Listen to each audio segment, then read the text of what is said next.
1977 June மாதம்னு நினைக்கிறேன். June மாதத்தில் புரட்சி தலைவர் எம்ஜிஆர் அவர்கள் ரேடியோவில் ஒரு பேட்டி ஒன்று கொடுத்தாங்க. அதில் பேசும்போது சொன்னாங்க, பேரறிஞர் அண்ணா அவர்கள் இருந்த இடத்தில் இப்படிப்பட்டவர்களும் அமர்கின்ற ஒரு நிலைமை ஏற்பட்டுச்சேன்னு எண்ணி எண்ணி கண்ணீர் வடித்தேன். அன்னைக்கு அந்த கண்ணீரை துடைக்க ஆரம்பித்த இயக்கம் தான் அண்ணா திராவிட முன்னேற்றக் கழகம்னு சொன்னார்.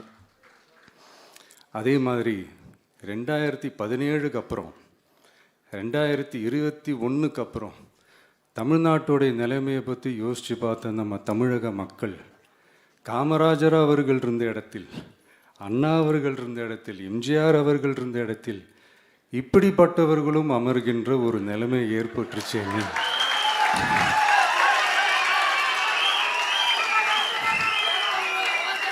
தமிழக மக்கள் கண்ணீர் வடித்தாங்க.